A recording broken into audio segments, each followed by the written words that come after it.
ഈശോ മിശിഹായിക്ക് സ്തുതിയായിരിക്കട്ടെ. ഈശോയുടെ കുഞ്ഞുമക്കളെ, എന്തോന്നൊന്ന് വിളി കേട്ടെ, ഈശോയ്ക്ക് ഒരു സന്തോഷം വരട്ടെ. ഈശോയുടെ കുഞ്ഞുമക്കളെ, എന്ത് സന്തോഷമാണ് ഈശോയ്ക്ക്. നിങ്ങൾ സന്തോഷമായിട്ടല്ലേ ഇരിക്കുന്നേ? ഈശോ സന്തോഷമായിട്ടാണ് ഇരിക്കുന്നത് അല്ലേ? നിങ്ങൾ ഇങ്ങനെ വലിയ സന്തോഷമായിട്ടിരിക്കുന്നത് കാണുമ്പോൾ ഈശോയ്ക്ക് എന്ത് സന്തോഷമാണെന്നറിയാവോ? ഈശോയെക്കുറിച്ച് പഠിക്കാൻ വീണ്ടും നമ്മൾ ഒരാഴ്ച കഴിഞ്ഞ് ഒരുമിച്ച് കൂടിയിരിക്കുക അല്ലേ? എല്ലാവർക്കും സുഖമല്ലേ? വീട്ടിലെല്ലാവർക്കും സുഖമല്ലേ? പപ്പയും മമ്മിയൊക്കെ ഇരിക്കുന്നു അല്ലേ? അപ്പോൾ ഈശോയോട് പ്രാർത്ഥിച്ച് നമുക്ക് തുടങ്ങാം അല്ലേ? ഇന്നത്തെ ദിവസത്തെ ഈശോയെക്കുറിച്ച് പഠിക്കാൻ പോകുന്നതിന് മുമ്പ് നമുക്ക് ഈശോയോടൊന്ന് പ്രാർത്ഥിച്ച് തുടങ്ങാം. ധാരാളം ദൈവാനുഗ്രഹം ലഭിക്കണം നമുക്കല്ലേ? നമ്മുടെ പപ്പയ്ക്കും മമ്മിക്കും ഒക്കെ അസുഖം വരാതെ കാത്തു സംരക്ഷിക്കണം. അതുകൊണ്ട് എല്ലാവരും ഒന്ന് എഴുന്നേറ്റ് നിൽക്കുക, കൈ കൂട്ടിപ്പിടിച്ച് കണ്ണുകൾ അടച്ച് ഈശോയോട് നമുക്ക് പ്രാർത്ഥിക്കാം. കാരുണ്യവാനായ ഈശോയെ, ഞങ്ങളെ ഓരോരുത്തരെയും നിരന്തരം കാത്തു പരിപാലിക്കുന്നതിനെ ഓർത്ത് ഞങ്ങൾ അങ്ങേക്ക് നന്ദി പറയുന്നു. സ്നേഹപിതാവേ, ഈശോയെക്കുറിച്ച് പഠിക്കുവാൻ വീണ്ടും ഞങ്ങൾ ഒരുമിച്ച് കൂടിയിരിക്കുകയാണ്. ഞങ്ങൾ ഇന്ന് പഠിക്കുന്ന പാഠങ്ങളെല്ലാം ഞങ്ങളുടെ ഹൃദയത്തിൽ ഓർക്കുവാനും അവയനുസരിച്ച് ജീവിക്കുവാനും ഞങ്ങളുടെ കൂടെ അങ്ങുണ്ടായിരിക്കണമേ. അങ്ങയുടെ പരിശുദ്ധാത്മാവിനെ അയച്ച് ഞങ്ങളെ ഓരോരുത്തരെയും ശക്തിപ്പെടുത്തണമേ. ഞങ്ങളെ എല്ലാ അപകടങ്ങളിൽ നിന്നും, രോഗങ്ങളിൽ നിന്നും, പകർച്ചവ്യാധികളിൽ നിന്നും ഞങ്ങളെയും ഞങ്ങളുടെ മാതാപിതാക്കളെയും ഞങ്ങളുടെ കൂട്ടുകാരെയും ഞങ്ങളുടെ നാടിനെയും എല്ലാം സംരക്ഷിക്കണമേ. അമ്മേ മാതാവേ, എപ്പോഴും അമ്മ ഞങ്ങളുടെ കൂടെ ഉണ്ടായിരിക്കണമേ. ഞങ്ങൾക്ക് വേണ്ടിയിട്ട് മധ്യസ്ഥം വഹിക്കണമേ. നിത്യം പിതാവിൻ്റെയും പുത്രൻ്റെയും പരിശുദ്ധാത്മാവിൻ്റെയും നാമത്തിൽ ആമേ. ഇരിക്കേ. സുഖം അല്ലേ? സന്തോഷം. സാറിന് നല്ല സന്തോഷമാണ്. നിങ്ങളെ ഒരാഴ്ച കൂടി കാണുമ്പോൾ സാറിന് എന്ത് സന്തോഷമാണെന്നറിയാവോ? സാറിൻ്റെ ജീവിതത്തിലെ വലിയൊരു സന്തോഷമാണ് നിങ്ങളിങ്ങനെ ഒരുമിച്ച് ഈശോയെക്കുറിച്ച് പഠിക്കാൻ ഒരുമിച്ചിരിക്കുമ്പോൾ സാറിന് വലിയ സന്തോഷമാണ്. കഴിഞ്ഞ ആഴ്ച നമ്മൾ എന്തിനെക്കുറിച്ചാണ് പഠിച്ചതെന്ന് നിങ്ങൾ ഓർക്കുന്നുണ്ടോ? എലിസബത്തെ എലിസബത്ത് പറയുന്നുണ്ട് കൃത്യം. എന്തിനെക്കുറിച്ചാണ്? ദൈവിക മഹത്വം വെളിപ്പെടുത്തിയ ഈശോയെക്കുറിച്ച് നമ്മൾ പഠിച്ചു. ഈശോ എങ്ങനെയാണ് ദൈവിക മഹത്വം വെളിപ്പെടുത്തിയത്? അത്ഭുതങ്ങളിലൂടെയാണല്ലേ? അത്ഭുതങ്ങളിലൂടെ ഈശോ ദൈവിക മഹത്വം വെളിപ്പെടുത്തി. കാനായിലെ കല്യാണത്തിന് വെള്ളം വീഞ്ഞാക്കി അല്ലേ? ആര് പറഞ്ഞിട്ടാ? പരിശുദ്ധ അമ്മ പറഞ്ഞിട്ട്. സാറ് ആ വിവാഹത്തിൻ്റെ വലിയൊരു പ്രത്യേകതയെക്കുറിച്ച് സ്റ്റീഫൻ കഴിഞ്ഞ ആഴ്ച പറഞ്ഞിരുന്നു. എന്തായിരുന്നു? ഈശോയെ വിവാഹത്തിന് ക്ഷണിച്ചു, ഈശോയെ ശിഷ്യന്മാരെ വിവാഹത്തിന് ക്ഷണിച്ചു. അതുപോലെ പരിശുദ്ധ അമ്മ അവിടെ ഉണ്ടായിരുന്നു. അതാണ് ആ കല്യാണത്തിൻ്റെ ഏറ്റവും വലിയ പ്രത്യേകത എന്ന് നമ്മൾ പഠിച്ചല്ലേ? അവരുടെ അസ്വസ്ഥതകളിൽ അവർക്ക് വീഞ്ഞു തീർന്നു പോയപ്പോൾ അവരുടെ നാണക്കേടിൽ ആരിടപെട്ടു? ഈശോ ഇടപെട്ടു. ആര് പറഞ്ഞിട്ടാ? നമ്മുടെ പരിശുദ്ധ അമ്മ പറഞ്ഞിട്ട്. നമ്മുടെ ജീവിതത്തിലും പരിശുദ്ധ അമ്മ ഇടപെട്ടോ?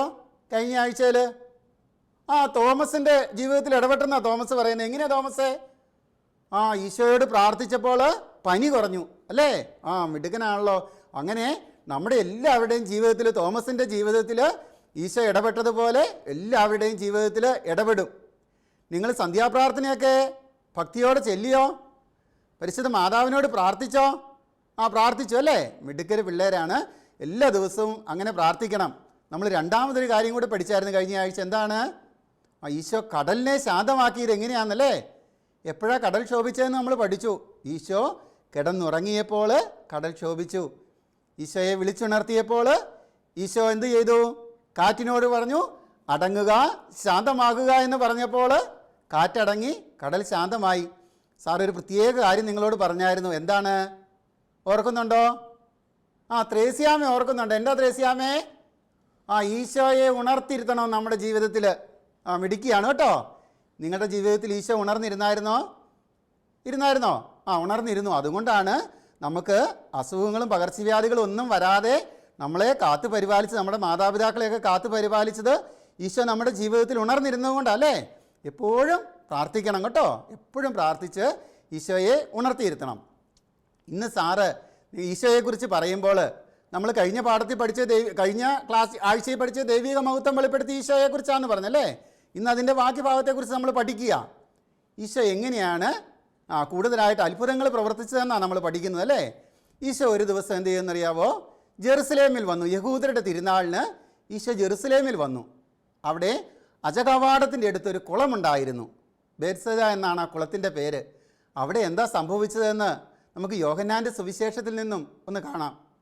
വിശുദ്ധ യോഹന്നാൻ്റെ സുവിശേഷത്തിൽ അതിനെക്കുറിച്ച് രേഖപ്പെടുത്തിയിട്ടുണ്ട്. എല്ലാവരും വളരെ ശ്രദ്ധയോടുകൂടി ഈ ബൈബിളിൽ സാറ് വായിക്കുന്ന കാര്യങ്ങൾ വളരെ ശ്രദ്ധയോടുകൂടി ഈശോ നമ്മളോട് സംസാരിക്കുന്നതാണ്.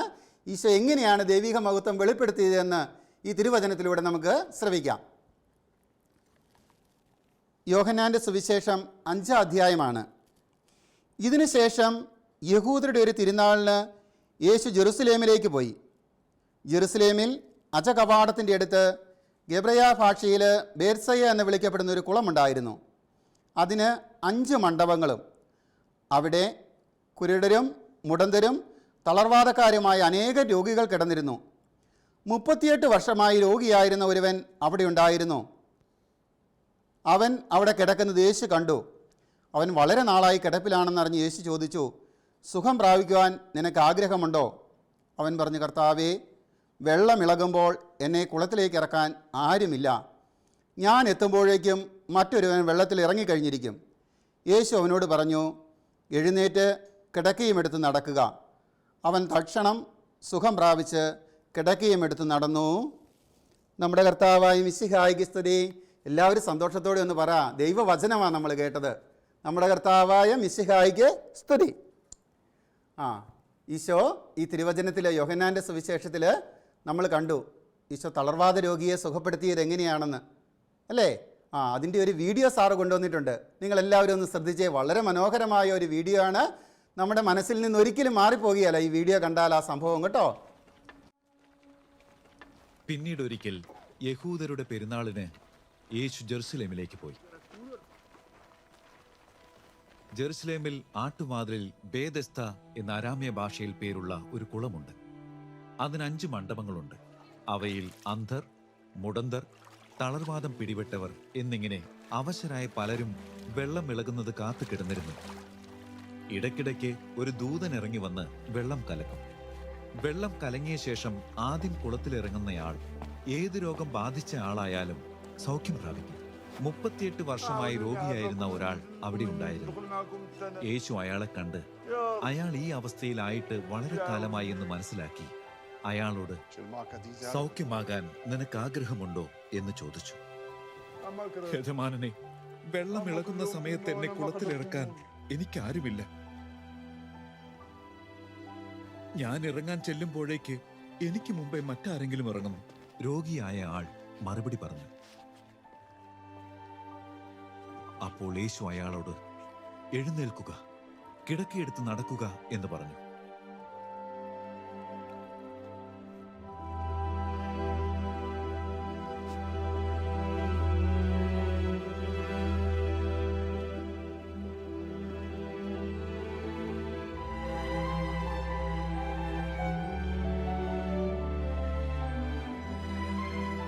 ഉടൻ തന്നെ ആ മനുഷ്യൻ സൗഖ്യം പ്രാപിച്ചു.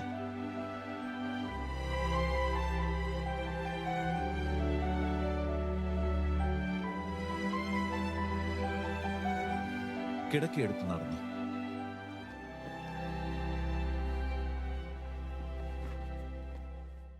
വീഡിയോ കണ്ടോ? നിങ്ങൾ കണ്ടു. സാറ് പറഞ്ഞു ബെത്സയ എന്ന് പറയുന്ന ഒരു കുളമുണ്ടായിരുന്നു പറഞ്ഞല്ലേ. ബെത്സയ എന്ന വാക്കിൻ്റെ അർത്ഥം നിങ്ങൾക്കറിയാവോ? കരുണയുടെ ഭവനം. കർത്താവ് കരുണ കാണിച്ച സ്ഥലം എന്നാണ് കേട്ടോ. എല്ലാവരും ഒന്നുകൂടെ പറഞ്ഞേ, എന്താണ്? കരുണയുടെ സ്ഥലം അല്ലെ കരുണയുടെ ഭവനം, കർത്താവ് കരുണ കാണിച്ച സ്ഥലം എന്നൊക്കെയാണ് ബെത്സയ എന്ന വാക്കിനർത്ഥം. നല്ല സന്തോഷമല്ലേ? കർത്താവ് കരുണ കാണിച്ച സ്ഥലം എന്ന് പറയുമ്പോൾ നമുക്കെല്ലാവർക്കും എന്താ പറയുന്നത്, ഒരു സന്തോഷമുണ്ടല്ലേ? ഇങ്ങനെ ഈ അജകവാടത്തിൻ്റെ അടുത്ത് ഇതുപോലെ ഒരു കുളമുണ്ടായിരുന്നു.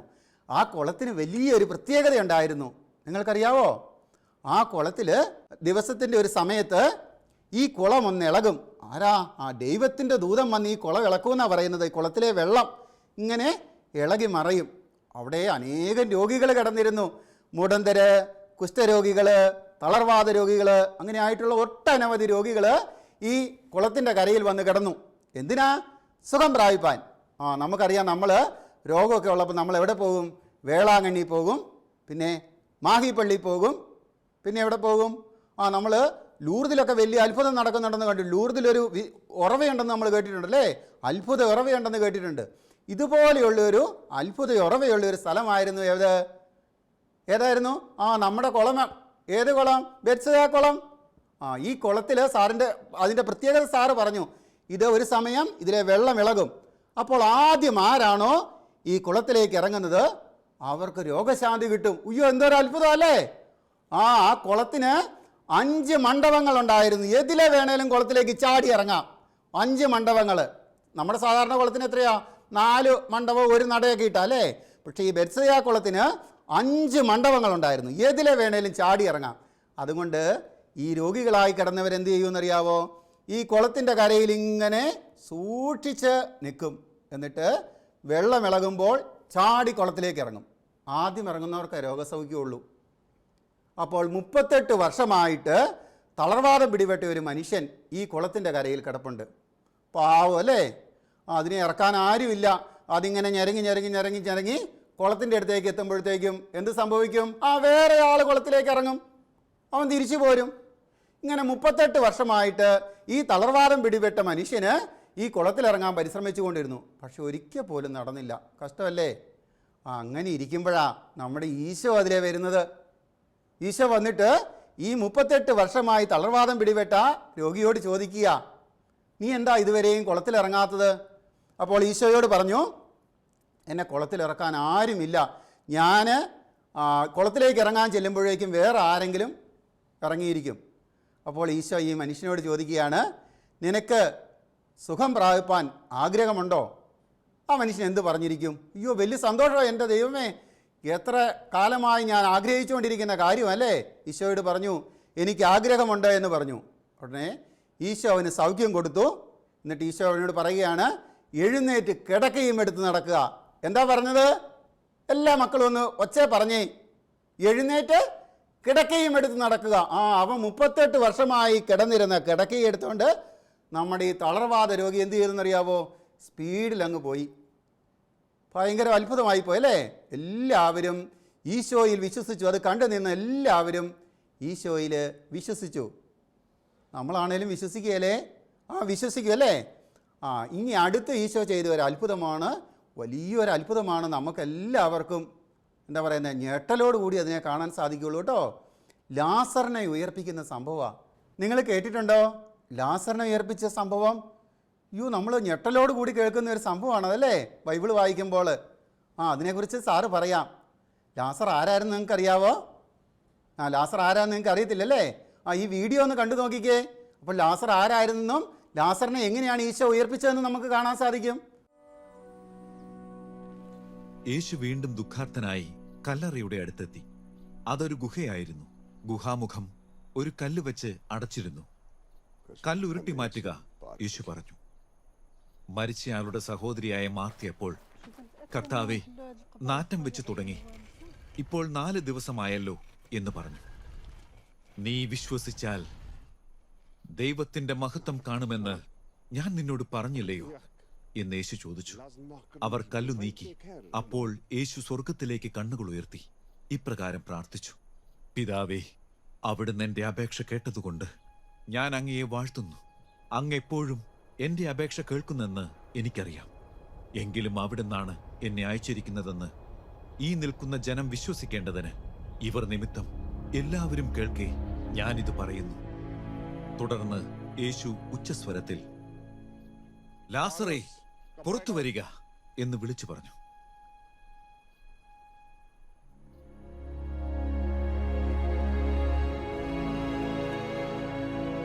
മരിച്ചുപോയിരുന്നയാൾ ജീവനുള്ളയാളായി പുറത്തു വന്നു. അവന്റെ കൈകാലുകൾ ശവക്കച്ച കൊണ്ട് ചുറ്റിയും മുഖം തുവാല കൊണ്ട് മൂടിയുമിരുന്നു. അവന്റെ കെട്ടുകൾ അഴിക്കുക, അയാൾ പോകട്ടെ എന്ന് യേശു പറഞ്ഞു.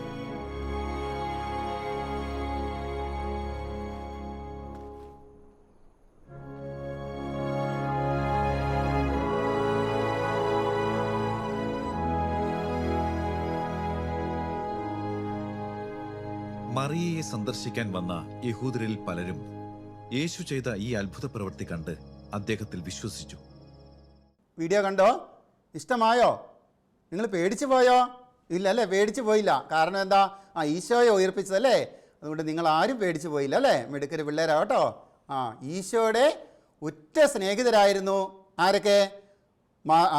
മർത്തായുടെയും മറിയത്തിൻ്റെയും സഹോദരനായിരുന്നു ലാസർ. ഈശോയുടെ ഉറ്റ സ്നേഹിതരായ മർത്തായുടെയും മറിയത്തിൻ്റെയും സഹോദരനായിരുന്നു ലാസർ, അല്ലേ?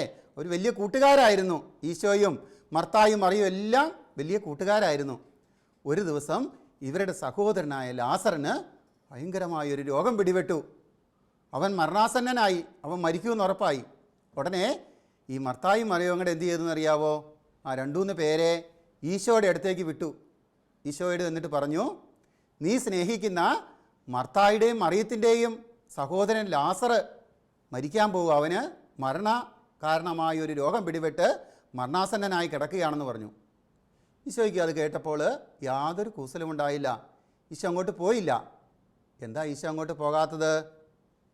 ഈ രോഗം ദൈവത്തിൻ്റെ മഹത്വത്തിനും അതുവഴി ദൈവപുത്രൻ മഹത്വം പ്രാപിക്കുന്നതിനും വേണ്ടിയാണെന്ന് ഈശോ അറിഞ്ഞിരുന്നു. എന്താ? പരീക്ഷയ്ക്ക് ഉറപ്പായിട്ടും വരും കേട്ടോ. ഇത് പരീക്ഷയ്ക്ക് വരും, മറക്കാതെ നിങ്ങൾ പഠിച്ചിരിക്കുക.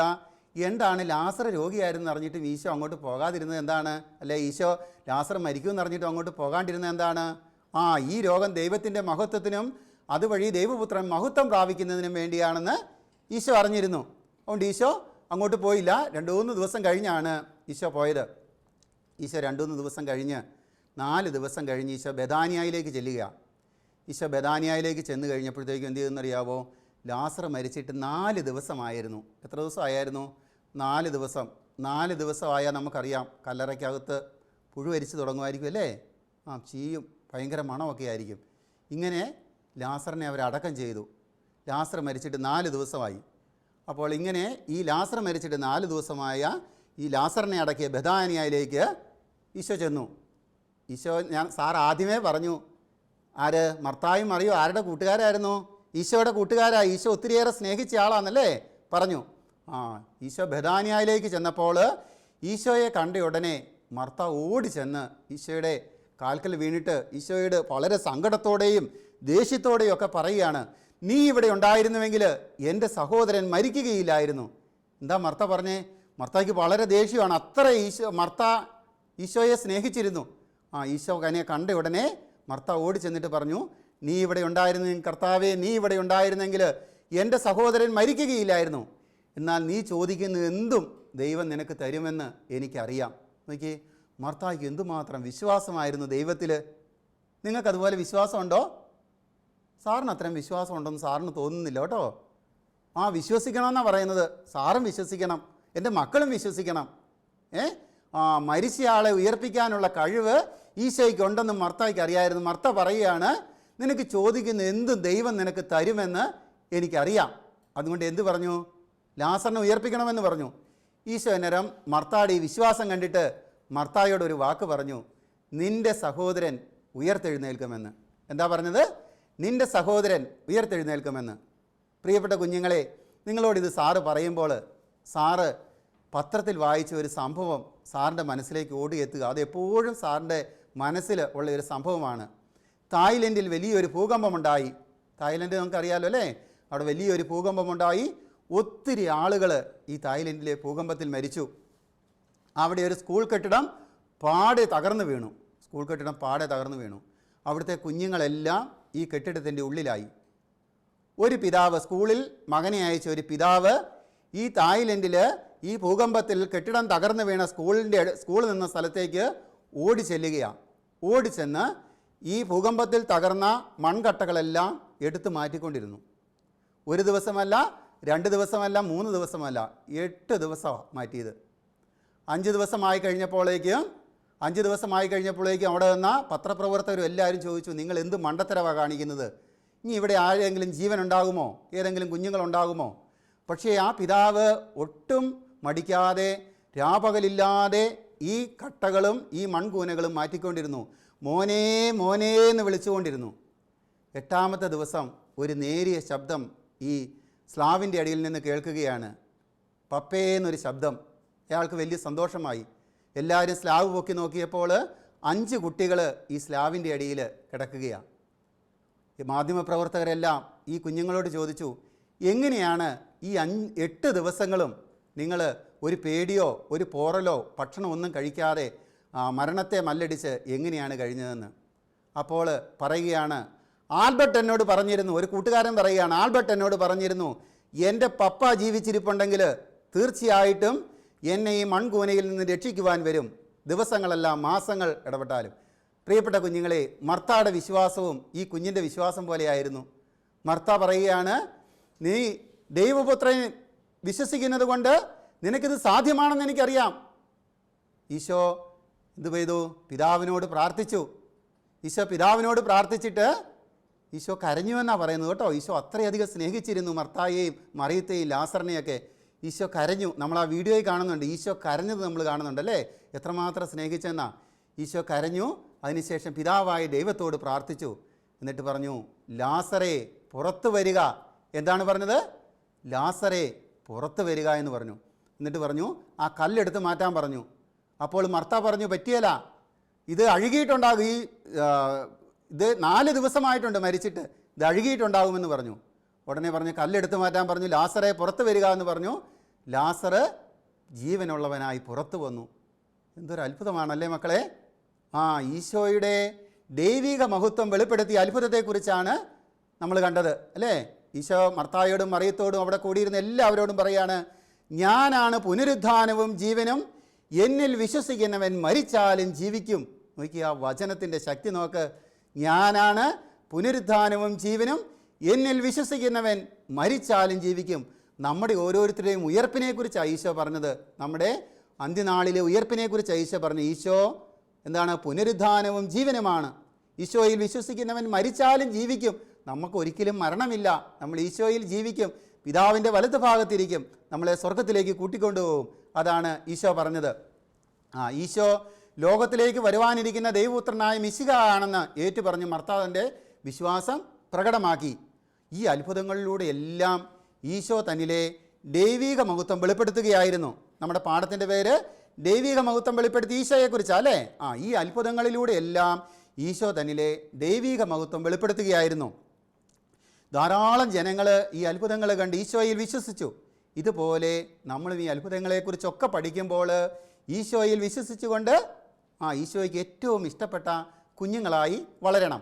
സാറ് ഈ പാഠം നിങ്ങൾ പഠിച്ചപ്പോൾ നിങ്ങൾക്ക് മനസ്സിലായി 4 അത്ഭുതങ്ങളെക്കുറിച്ചാണ് സാറ് നിങ്ങളെ പഠിപ്പിച്ചത്. ആദ്യത്തെ ഏതായിരുന്നു? കാനായിലെ വെള്ളം വീഞ്ഞാക്കിയ അത്ഭുതം അല്ലേ. രണ്ടാമത്തേത് ഓർക്കുന്നുണ്ടോ ത്രേസ്യാമേ? ഏതാണ്? കടലിനെ ശാന്തമാക്കിയ അത്ഭുതം. 3 ബേത്സദായിലെ രോഗശാന്തി. 4 ലാസറിനെ ഉയർപ്പിക്കുന്നു അല്ലേ. അങ്ങനെ 4 അത്ഭുതത്തെക്കുറിച്ച് നമ്മൾ പഠിച്ചു. ഇതിലൂടെയെല്ലാം ഈശോ ദൈവിക മഹത്വം വെളിപ്പെടുത്തുകയായിരുന്നു എന്ന് സാറ് പറഞ്ഞു. മനസ്സിലായി? നിങ്ങൾക്ക് മനസ്സിലായി? ഈ വഴി കാട്ടാനൊരു തിരുവചനം സാർ നിങ്ങളെ പഠിപ്പിക്കുകയാണ്. വഴി കാട്ടാനൊരു തിരുവചനം. ഞാനാണ് പുനരുദ്ധാനവും ജീവനും, എന്നിൽ വിശ്വസിക്കുന്നവൻ മരിച്ചാലും ജീവിക്കും. മറന്നു പോകരുത് കേട്ടോ. ഞാനാണ് പുനരുദ്ധാനവും ജീവനും, എന്നിൽ വിശ്വസിക്കുന്നവൻ മരിച്ചാലും ജീവിക്കും. യോഹന്നാൻ 11:25. ഇപ്പോൾ തന്നെ ഒന്ന് പഠിച്ചേ. ഇതൊന്നും മറന്നു പോകാൻ പറ്റുന്ന വചനമല്ല, ഇതൊക്കെ എപ്പോഴും ഓർത്തിരിക്കേണ്ട വചനമാണ്. ഞാനാണ് പുനരുദ്ധാനവും ജീവനും, എന്നിൽ വിശ്വസിക്കുന്നവൻ മരിച്ചാലും ജീവിക്കും. പഠിച്ചോ നിങ്ങൾ? ഇനി നമുക്ക് 1-2 ഹോംവർക്കുകൾ ചെയ്യാനുണ്ട്. കഴിഞ്ഞ ആഴ്ചത്തെ 2 ചോദ്യങ്ങൾ നിങ്ങൾ എഴുതി സാറിന് അയച്ചു കൊടുത്തായിരുന്നോ? കൊടുത്തു അല്ലേ. 1-2 പേര് അയച്ചിട്ടില്ല, സാറിനറിയാം. ബാക്കി എല്ലാവരും അയച്ചു. ഇന്ന് സാറ് 3 ചോദ്യത്തിൻ്റെ ഉത്തരവും കൂടെ പറയുകയാണ്. ബെത്സായയിലെ തളർവാദ രോഗിയെ സുഖപ്പെടുത്തിക്കൊണ്ട് ഈശോ അരുളി ചെയ്ത വചനം എന്താണ്? നീ എഴുന്നേറ്റ് കിടക്കയും എടുത്ത് നടക്കുക അല്ലേ. നീ എഴുന്നേറ്റ് കിടക്കയും എടുത്ത് നടക്കുക. അതെല്ലാം സാറ് പറഞ്ഞു. 2 ലാസർ രോഗിയാണെന്ന് അറിഞ്ഞിട്ടും ഈശോ ബെഥാനിയയിലേക്ക് പോകാൻ താമസിച്ച എന്താ? ദൈവത്തിൻ്റെ മഹത്വം വെളിപ്പെടാനാ അല്ലേ. അതുവഴി ദൈവപുത്രൻ മഹത്വപ്പെടണം. അത് പാഠപുസ്തകത്തിലുണ്ട്, നിങ്ങളൊന്ന് വായിച്ചു നോക്കിയാൽ അറിയാം. ലാസറിനെ ഉയർപ്പിക്കുന്നതിന് മുമ്പ് ഈശോ തന്നെ വെളിപ്പെടുത്തിക്കൊണ്ട് മർത്തായോട് പറഞ്ഞ വചനം ഏതാ? ഞാനാണ് പുനരുദ്ധാനവും ജീവനും, എന്നിൽ വിശ്വസിക്കുന്നവൻ മരിച്ചാലും ജീവിക്കും. മറന്നു പോകരുത് കേട്ടോ. അപ്പോൾ ഈ ചോദ്യങ്ങളെല്ലാം എഴുതി പാഠമെല്ലാം വായിച്ച് മിടുക്കരായി പഠിച്ച് ഈ ചോദ്യത്തിൻ്റെ ഉത്തരവൊക്കെ നിങ്ങളുടെ ക്ലാസ് ടീച്ചറിന് അയച്ചു കൊടുക്കണം. നമ്മൾ ഈ പാഠം പഠിക്കുക വഴി നമ്മുടെ ജീവിതത്തിൽ ഒരു തീരുമാനം എത്തണം. നമുക്കറിയാം, ജീവിതയാത്രയിൽ ഈശോ കൂടെ ഉണ്ടെങ്കിൽ എന്തെല്ലാം ബുദ്ധിമുട്ടുകളുണ്ടായാലും നമ്മൾ അതിൽ നിന്നെല്ലാം മോചനം നേടും. ഈ അത്ഭുതങ്ങളിലൂടെ എല്ലാം നമ്മൾ കണ്ടത് ഈശോ കൂടെയുണ്ടെങ്കിൽ അതിൽ നിന്നെല്ലാം മോചനം നേടും. ഈശോ ഉണർന്നിരിക്കുന്ന ഈശോ നമ്മുടെ ജീവിതത്തിൽ ഉണ്ടാകണം അല്ലേ. അപ്പോൾ നിങ്ങൾ ഇന്ന് തന്നെ തീരുമാനമെടുക്കണം. എപ്പോഴും ഈശോയുടെ സാന്നിധ്യം ഈശോയുടെ സാന്നിധ്യം നമ്മുടെ ഹൃദയത്തിൽ എപ്പോഴും ഉണ്ടായിരിക്കണം. ഉണർന്നിരിക്കുന്ന ഈശോയുടെ സാന്നിധ്യം മാത്രം പോരാ, ഈശോ ഉണർന്നിരിക്കുന്ന ഒരു ഈശോ ആയിരിക്കണം. അപ്പം നമുക്ക് ഒന്ന് പ്രാർത്ഥിക്കാം. ഈശോ ഉണർന്നിരിക്കുന്ന ഒരു ഈശോ നമ്മുടെ ജീവിതത്തിൽ ഉണ്ടാകുവാൻ വേണ്ടിയിട്ട് നമുക്ക് പ്രാർത്ഥിക്കാം. എല്ലാവരും എഴുന്നേറ്റ് നിന്ന് കണ്ണുകൾ അടച്ച് കൈകൾ കൂട്ടിപ്പിടിച്ച് നമുക്ക് ഈശോയോട് പ്രാർത്ഥിക്കാം. സ്നേഹനിധിയായ ഈശോയെ, ഞങ്ങളുടെ ജീവിതത്തിൻ്റെ ഓരോ നിമിഷവും അങ്ങ് ഞങ്ങളുടെ ഹൃദയത്തിൽ വസിക്കണമേ. ഞങ്ങളുടെ ഹൃദയത്തിൽ വസിച്ചുകൊണ്ട് ഉണർന്നിരുന്നു കൊണ്ട് ഞങ്ങളുടെ ജീവിതത്തിലെ എല്ലാ പ്രതിസന്ധികളിലും ഞങ്ങളുടെ ജീവിതത്തിൻ്റെ എല്ലാ തകർച്ചകളിലും അങ്ങ് ഇടപെടണേ. അതിൽ നിന്നെല്ലാം ഞങ്ങളെ മോചിപ്പിക്കണമേ. പരിശുദ്ധി അമ്മേ, അമ്മ കാനായിൽ തിരുക്കുമാരനോട് ചേർന്ന് നിന്ന് അവിടുത്തെ കുറവുകൾ കണ്ടറിഞ്ഞതുപോലെ ഞങ്ങളുടെ ജീവിതത്തിൻ്റെ കുഞ്ഞുമക്കളായ ഞങ്ങളുടെ ജീവിതത്തിലെ എല്ലാ കുറവുകളും, ഞങ്ങളുടെ ഭവനങ്ങളിലെ എല്ലാ കുറവുകളും, ഞങ്ങളുടെ സഹോദരങ്ങളുടെയും ഞങ്ങളുടെ മാതാപിതാക്കളുടെയും എല്ലാ തകർച്ചകളിലും പരിശുദ്ധ അമ്മേ തിരുക്കുമാരൻ്റെ അടുത്ത് മാധ്യസ്ഥം വഹിക്കണമേ. നിത്യം പിതാവിൻ്റെയും പുത്രൻ്റെയും പരിശുദ്ധാത്മാവിൻ്റെയും നാമത്തിൽ ആമേൻ. ഈശോ മിശിഹായിക്ക് സ്തുതിയായിരിക്കട്ടെ. കുഞ്ഞുമക്കളെ, എപ്പോഴും ഉണർന്നിരിക്കുന്ന ഒരു ഈശോ നമ്മുടെ ഓരോരുത്തരുടെയും ഹൃദയത്തിലുണ്ടാകട്ടെ. ഗലീലിയ തടാകം ശാന്തമാക്കിയതുപോലെ ഈശോ നമ്മുടെ ഓരോരുത്തരുടെയും ജീവിതങ്ങളിൽ എത്ര പ്രതിസന്ധികളുണ്ടായാലും എല്ലാ പ്രതിസന്ധികളെയും ശാന്തമാക്കട്ടെ. അതിന് നമുക്ക് ഓരോരുത്തർക്കും ഈശോയോട് പ്രാർത്ഥിക്കാം. ദൈവം നിങ്ങളെ ധാരാളമായി അനുഗ്രഹിക്കട്ടെ.